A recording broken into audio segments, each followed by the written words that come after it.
ሰላም ጤና ይስጥልን ውድ የአዲስ ሕይወት ተከታታዮች፣ ሳምንታዊው የአዲስ ሕይወት ፕሮግራማችን እነሆ ተጀምሯል። በዛሬው የአዲስ ሕይወት ፕሮግራማችን የህፃናት የስኳር ህመም ምንነት እንዲሁም የስኳር ህመም ያለበትን ልጅ ለመንከባከብ ወላጆች ምን ዋና ዋና ጉዳዮችን ማድረግ አለባቸው የሚለው ላይ ቆይታን የምናደርግ ይሆናል። አብራችሁን ቆዩ። አመሰግናለሁ። እንግዲህ የህፃናት ስኳር ህመም ስንል ወይም ዲያቤተስ ሜሊተስ የምንለው የስኳር በሽታ ሰውነታችን በደም ውስጥ ያለውን የስኳር መጠን ወይም ግሉኮስ የምንለውን ለኃይል ምንጭነት ይጠቀማል።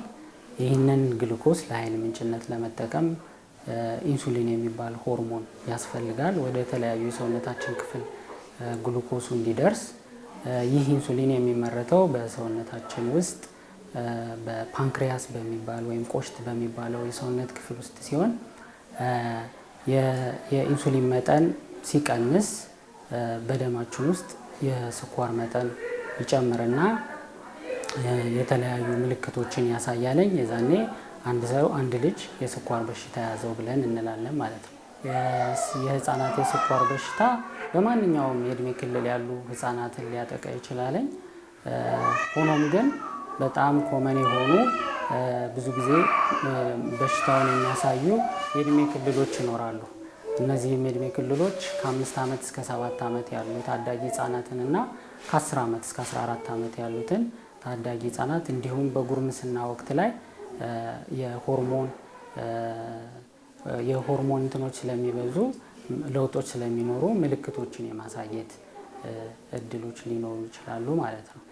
እንግዲህ የታይፕ 2 የሚለይበት ከታይፕ 1 ሪሌቲቭ የሆነ ኢንሱሊን ዴፊሽንሲ ነው የሚኖራቸው። ኦር ደግሞ ሰውነታችን ለኢንሱሊን መልስ መስጠት ማጣት ሊሆን ይችላል። ኢንሱሊን ሴንሲቲቪቲ ሊሆን ይችላል። የሰውነታችን ሴሎች በዛ ምክንያት የሚከሰት ነው። በሶስተኛ ደረጃ ህፃናት ላይ ሊከሰት የሚችለው የስኳር አይነት ሞኖጆኒክ ዲያቤተስ ሜሊተስ የሚባል አለ። ይህም በዘረመል ባህሪ ምክንያት ሊከሰት የሚችል እና ብዙ ጊዜ የሚያጠቃቸው ገና ህፃናትን ከ6 ወር በታች የሆኑ ከ1 ዓመት በታች የሆኑ ህፃናትን የማጥቃት እድል ይኖራል። ሆኖም ግን ከሁለቱ የስኳር አይነቶች ያነሰ ስርጭት አለው በማህበረሰቡ። በአራተኛ ደረጃ አይነት 4 ብለን የምንከፍለው ሰከንዳሪ ዲያቤተስ ሜሊተስ ወይም ደግሞ ከሌሎች በሽታዎችና መድኃኒቶች ጋር ተያይዞ ሊኖር የሚችል የስኳር አይነት ነው። እንግዲህ ሌሎች በሽታዎች ስንል የሆርሞን ችግሮች ሊሆኑ ይችላሉ። ልክ እንደ ታይሮይድ ሆርሞን፣ አድሬናል ሆርሞን ችግሮች። ከመድኃኒቶች ጋር ስንል ለብዙ ጊዜ የሚወሰዱ መድኃኒቶች ላይክ እንደ ስቴሮይድ፣ ኮርቲኮስቴሮይዶች ሲወሰዱ የስኳር በሽታ ሊኖራቸው ይችላል ረዘም ላለ ጊዜ ሲወሰድ።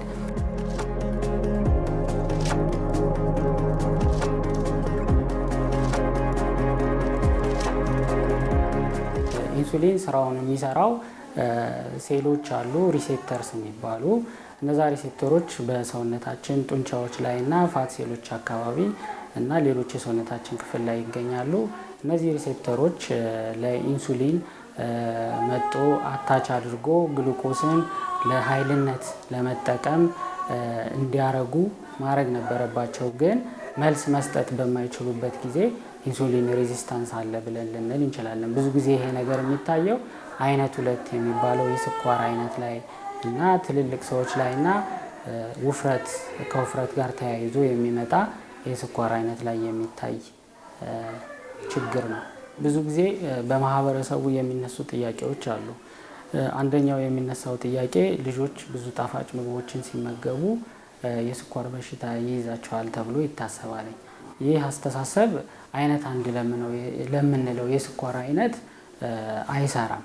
ምክንያቱም አይነት 1 የሚባለው የስኳር አይነት ቅድም እንዳልነው ከዘረመልና ከኢንቫይሮንመንታል ትራይገርስ ጋር በሚፈጠር የሚመጣ ችግር ነው እና ከብዙ ጣፋጭ ስለወሰዱ በሽታው ይይዛቸዋል ማለት አይደለም።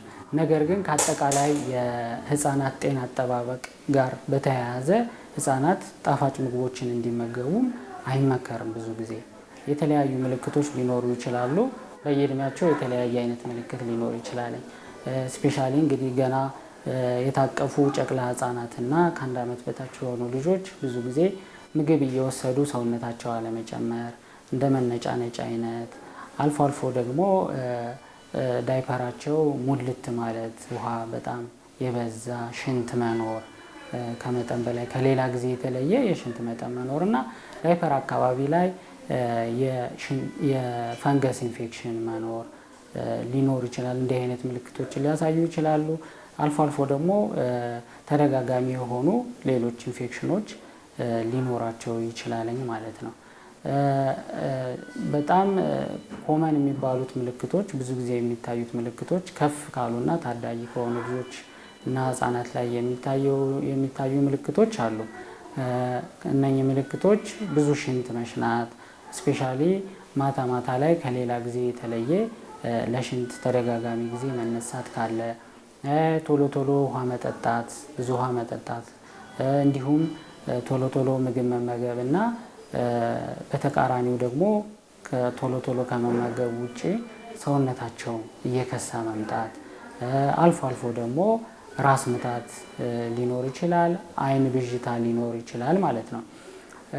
ቆየት ያለ የስኳር አይነት ሲሆንና ደግሞ ሕክምና ካልተደረገለት ምናልባት ድንገተኛ የሆኑ ምልክቶች ሊታዩ ይችላሉ። ይህ እንግዲህ በሕክምናው አጠራር ዲያቤቲክ ኬቶአሲዶሲስ የምንለው ድንገተኛ የስኳር መጨመር ምልክቶች ሊኖሩ ይችላሉ። እነኚህም ማስታወክ፣ ተደጋጋሚ ጊዜ ማስታወክ ሊኖር ይችላለኝ። የሆድ ህመም ሊኖር ይችላለኝ። እንዲሁም ባስ እያለ ሲሄድ ደግሞ ፈጠን ያለ አተነፋፈስ እና እንቅልፍ ማለት፣ አንዳንዴም ራስን እስከ መሳት ድረስ ማድረስ እና ኮማ ውስጥ እስከ መግባት ድረስ ሊያደርስ ይችላለኝ።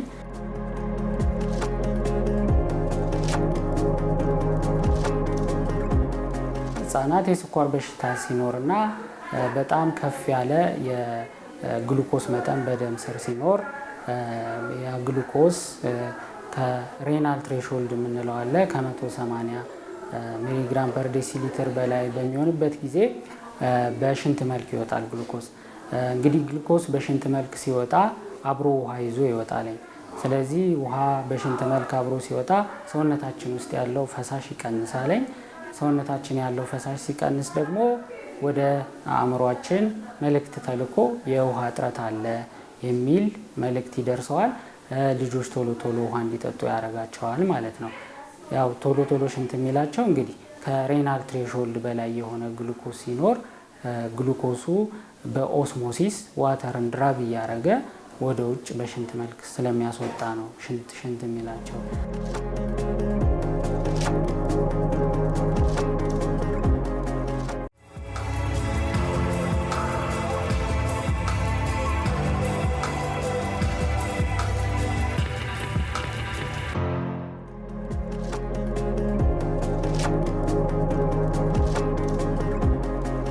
እንግዲህ የስኳር ህመም ካልታከመ በአጭር ጊዜ የሚከሰቱ ጉዳቶች እና በረዥም ጊዜ የሚከሰቱ ጉዳቶች ሊኖሩ ይችላሉ።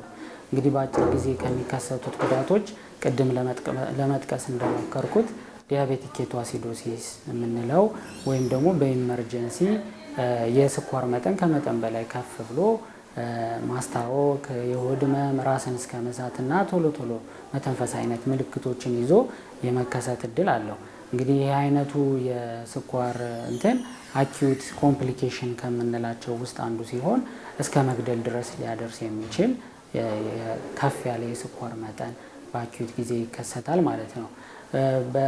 ከዚህ ባሻገር ከአኪዩት ኮምፕሊኬሽኖች ባሻገር ክሮኒክ ኮምፕሊኬሽኖች የምንላቸው አሉ። በረዥም ጊዜ ስኳር ካልታከመ ሊያመጣ የሚችላቸው ጉዳቶች እንግዲህ ከነዚህም ጉዳቶች የአይን እስከ አይን መጥፋት ድረስ የሚያደርስ የአይን በሽታ፣ እስከ ኪድኒ ፌለር የሚያደርስ ድረስ የኩላሊት በሽታ ሊኖሩ ይችላል። እንዲሁም የነርቭ በሽታዎች ሊኖሩ ይችላሉ። የነርቭ በሽታዎችን ያመጣሉ። ከዛም ባሻገር ልብንና የልብ ቱቦን ስርዓትን በማዛባት በሽታዎችን ሊያስከስት ይችላል ማለት ነው ያልታከመ ስኳር ሲኖር።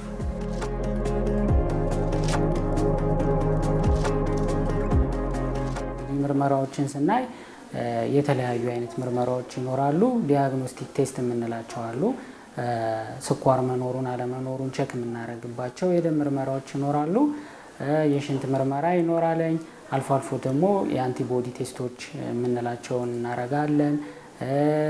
ሌላ ተዛማጅ ከበሽታው ጋር ያሉ ሌሎች ተዛማጅ በሽታዎች ካሉን ከስኳሩ ባሻገር ሌሎች ተዛማጅ ምርመራዎችን ማድረግ ያስፈልጋል ማለት ነው።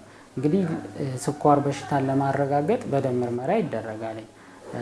4 አይነት የተለያዩ የደም ምርመራዎች ይደረጋሉ። የመጀመሪያው ፋስቲንግ ብለድ ሹገር የምንለው ወይም ደግሞ ህጻናት ከ8 ሰዓት ስፔሻሊ መጾም የሚችሉ ህጻናት እድሜያቸው የሚፈቅደው ከ8 ሰዓት እስከ 12 ሰዓት ያለ ፋስቲንግ ኖሮ በጠዋት በባዶ ሆድ የሚሰራው አይነት ምርመራ ነው። እሱ እንግዲህ ከ126 ሚሊግራም ፐር ዴሲሊትር በላይ ከሆነ 126 እና ከዛ በላይ ከሆነ የስኳር በሽታ አለ ብለን እንላለን። ሌላ ደግሞ እንዲሁ ራንደም ብለድ ሹገር የሚባል ምርመራ አለ። በአጋጣሚ የስኳር በሽታን በማንኛውም ሰዓት በመመርመር ከ200 እና ከዛ በላይ ከሆነ እና እነኛ ቅድም ያልኳቸው ክላሲክ የሆኑ ኮመን የሆኑ ምልክቶች ሲከሰቱ ኋኋ ማለት ሽንት ማለት ምልክቶች ካሉ ስኳር አለ ብለን ልንደመድም እንችላለን።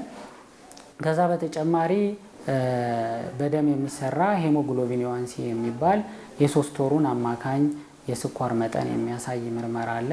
እሱ ደግሞ 6.5 እና ከዛ በላይ ሆኖ ከተገኘ ስኳር አለ ብለን እንላለን።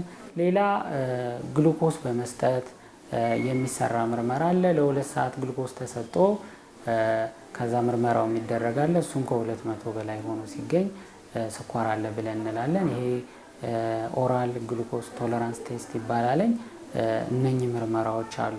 ከዛ በተጨማሪ የሽንት ምርመራ ይደረጋል። የሽንት ኬቶን ግሉኮስ ምርመራ ይደረጋል።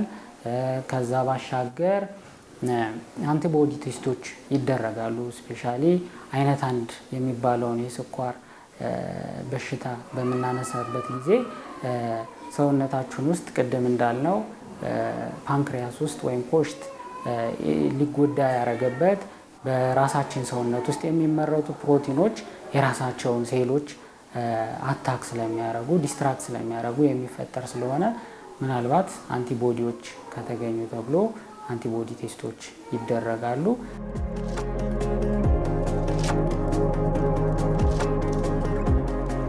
ሕክምናው አጠቃላይ ጥሩ እድገት እንዲኖራቸው የሕክምናው ጎል ጥሩ እድገት እንዲኖራቸው ኖርማል የሆነ ኮንትሮልድ የሆነ ለኖርማሉ ቀረብ ያለ የስኳር መጠን ሰውነታቸው ውስጥ እንዲኖር ያው እንግዲህ የሚያድጉበት ወቅት ስለሆነ ህፃናት ጥሩ እድገት እንዲኖራቸው አካላዊም ሆነ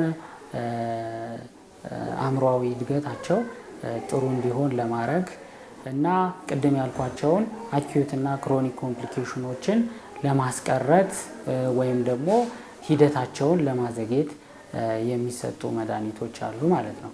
ስለዚህ ዋናው መድኃኒት ኢንሱሊን የምንለው መድኃኒት ነው። የተለያዩ አይነት ፎርሞች አሉ። ኢንሱሊኑን ሐኪሙ በሚያዘው መሰረት ይወስዳሉ ማለት ነው። ከዛ በተጨማሪ ግን ከኢንሱሊን ባሻገር ሌሎች ሕክምናው የሚፈቅዳቸው ነገሮች አሉ። አንደኛው የሚሆነው ተከታታይ የሆነ የግሉኮስ ወይም ደግሞ የስኳር መጠን ሞኒተሪንግ መኖር አለበት፣ ክትትል መኖር አለበት። ከፍም ዝቅም የማለት እንትን ስላለው ኮንትሮልድ ካልሆነ ቼክ ለማድረግ ሌሎች ኮምፕሊኬሽኖችም ካሉ ለማየት ሞኒተር መደረግ አለበት። ከሞኒተሪንግ ባሻገር የአመጋገብ ስርዓትን ማስተካከል ያስፈልጋል ማለት ነው። እንግዲህ አንድ የስኳር በሽተኛ የሆነ ልጅ ስፔሻል የሆነ ዲያቤቲክ ዳይት የሚባል የለም። በአጠቃላይ በእኛ ሀገርም ሆነ በሌላውም ዓለም ስፔሻል ዲያቤቲክ ዳይት የሚባል የለም። ግን አመጋገብ ስርዓት መኖር አለበት ተብሎ ይታሰባል። እንግዲህ የሚታሰበው ያው ካርቦሃይድሬት ጋር ተያይዞ ካርቦሃይድሬቶችን ሙሉ ማቆም የሚባል አንዳንድ እንትኖች አሉ። ግን ህፃናት ላይ እሱ ብዙም እንትን ላይል ይችላል። ምክንያቱም ካርቦሃይድሬት ኃይል ሰጪ ስለሆነና ለሰውነታቸው እድገት ለልጆች እድገት በጣም አስፈላጊ ስለሚሆን በተመጣጠነ መልኩ መውሰድ አስፈላጊ ሆኖ የሚገኝበት ወቅት አለ። ስለዚህ አመጋገብ ስርዓትን ስናይ ቤተሰብ ማድረግ ያለበት ተመሳሳይ የሆነ የአመጋገብ ስርዓት በየቀኑና በተመሳሳይ ሰዓት ለመመገብ መሞከር። እንግዲህ ካርቦሃይድሬቶች እንደ ሩዝ፣ ድንች፣ እንጀራ፣ ዳቦ፣ ፓስታ፣ መኮረኒ እነኚህን አይነት ምግቦች ፕሮቲኖችንም መውሰድ አለባቸው። እንደ ስጋ፣ እንቁላል፣ ሌሎች የፕሮቲን ሶርሶችም ያሉ ፋትም ቅባት ነገርም ያለው መውሰድ አለባቸው። ከዛ ባሻገር ደግሞ ፍሩቶችንና ቬጂቴብሎችን አትክልቶችንና ፍራፍሬዎችንም መጠቀም አለባቸው ተብሎ ይታሰባል። እንግዲህ በነጮች ወደ ውጭ አካባቢ እንትን ስንል ብዙ ጊዜ ካርቦሃይድሬት ካውንቲንግ የሚሉት የአመጋገብ ስርዓት የተወሰነ ሊኖራቸው ይችላል። ያው እንግዲህ እነሱ ጋር ምግብ ሲመገቡ ሁሉ ነገር በግራም ተለክቶ ነው። ስፔሻሊ የስኳር በሽተኛና ሌሎች ህመም ያለባቸው ሰዎች ይህንን ሲወስዱ ግን በወሰዱት የካርቦሃይድሬት ግራም መጠን ልክ ኮሬክሽን ኢንሱሊን የሚባል አለ የሚወስዱት። ያንን የተወሰደውን ያህል የካርቦሃይድሬት መጠን ሊያስተካክል የሚችል የኢንሱሊን መጠን ሊወጉ ይችላሉ ማለት ነው። ያው በእኛ ሀገር እንግዲህ እንዳልኩት የተመጣጠነ ምግብ መስጠትና ከዛ ውጭ አልፎ አልፎ ደግሞ አንዳንዴ ፕሌት ሜተድ የሚባል የአመጋገብ ስርዓትን ለመተግበር መሞከር ያስፈልጋል። ያው እንግዲህ ፕሌት ሜተድ ስንል ህፃኑ ከሚመገበው ከሳህኑ ላይ ካለ ምግብ ውስጥ ከሚመገበው ውስጥ 1/4 የሚሆነውን ካርቦሃይድሬት ማድረግ ይቻላል። ቀሪውን 1/4ኛውን ደግሞ ፕሮቲን ማድረግ ይቻላል። የተቀረውን ግማሹን ደግሞ አትክልቶችና ፍራፍሬዎች ስፔሻሊ ጎመን ቢሆን ጎመኖችን ብንጠቀም ጥሩ ነው ተብሎ ይታሰባል። ይህ ግን በየጊዜው በየቀኑ ተመሳሳይ አይነት መጠን ያለው ካርቦሃይድሬት እና በተመሳሳይ ሰዓት መወሰድ አለባቸው ኮንትሮልድ እንዲሆን። ከዛ ባሻገር ግን ሐኪሞቻቸውን ስለ አመጋገብ ስርዓትም ማማከር ተደጋጋሚ ጊዜ በክትትል ጊዜ ማማከር ያስፈልጋል። ከዚህ ባሻገር ህፃናት በፍጹም መውሰድ የሌለባቸው ስኳር ያለባቸው ህፃናት በፍጹም መውሰድ የሌለባቸው ምግቦች አሉ። እነኚህ ምግቦች በጣም ጣፋጭነት ያላቸው ምግቦች ልክ እንደ አይስክሬም፣ እንደ ኬክ፣ እንደ ማር እንዲሁም ሻይ ሲጠጡ ስኳር ቀላቅሎ መጠጣት ስኳር ያለው እና ለስላሳ መጠጦች የምንላቸውን በፍጹም ባይወስዱ ይመከራል።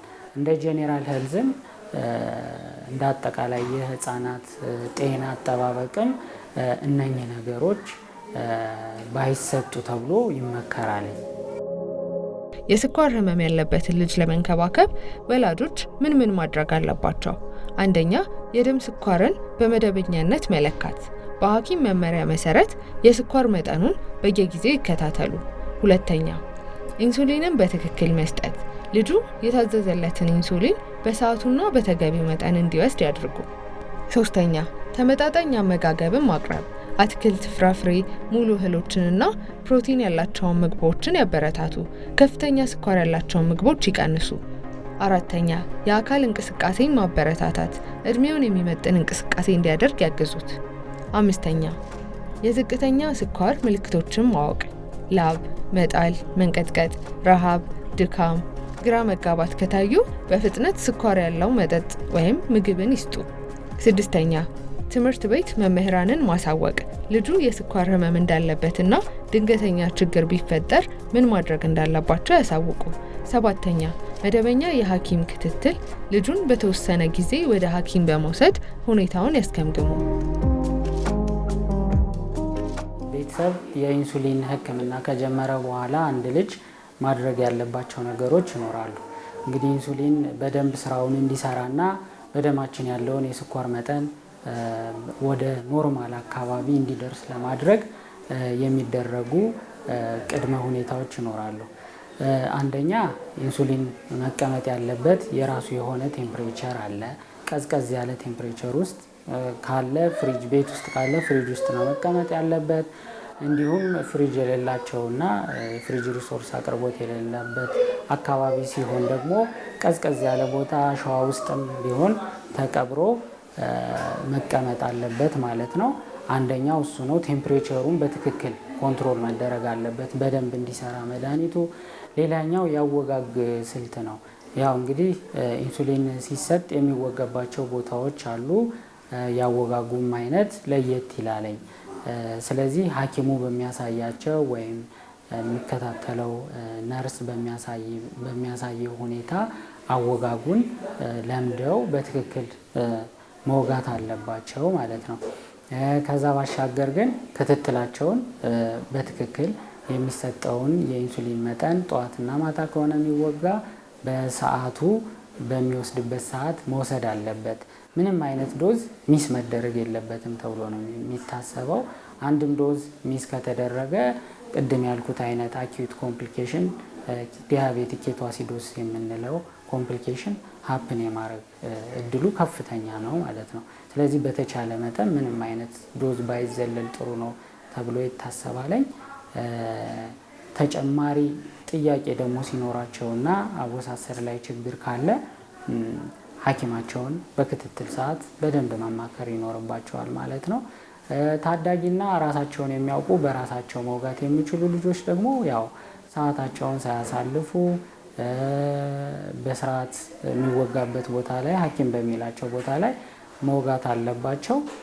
ይህ ለእድገታቸው በጣም አስፈላጊ ነው። ለጤናቸው ጥሩ ትምህርት እንዲማሩ ፕሮዳክቲቭ እንዲሆኑ ያደርጋቸዋል። ይህንን በስርዓት የሚያደርጉ ከሆነ ማለት ነው። ህጻናት ስኳር በሽታ ሊኖርባቸው ይችላል። ግን እንደ ማንኛውም ስኳር እንደሌለበት ህጻን ያድጋሉ፣ ይማራሉ፣ ኮሚኒቲ ውስጥ ኢንቮልቭ ያደርጋሉ፣ ይጫወታሉ፣ ስፖርት አክቲቪቲ ላይ ይሳተፋሉ። ግን እንደዛ ለማድረግ ደግሞ የሐኪም ክትትልና የታዘዘላቸውን መድኃኒት በስርዓት መውሰድ አስፈላጊ ይሆናል ማለት ነው። ስለዚህ ቤተሰብ፣ ማህበረሰቡ አጠቃላይ በስኳር ለተጠቁ ልጆች ድጋፍ ማድረግ አለበት ማለት ነው። የዛሬው የአዲስ ሕይወት ፕሮግራማችን የተከታተላችሁትን ይመስል ነበር።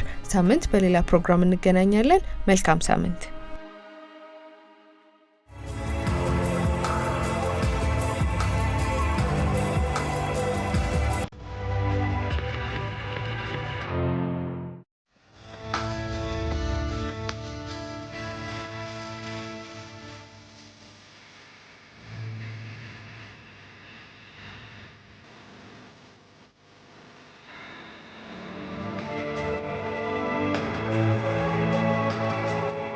እስከ መጨረሻው ድረስ ከኛ ጋር ስለነበራችሁ እናመሰግናለን።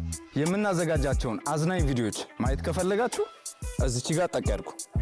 ሰብስክራይብ የሚለውን ደግሞ እዚህ ጋር ጠቅ ማድረግ እንዳረሱ። በቀጣይ ቪዲዮ እንገናኝ።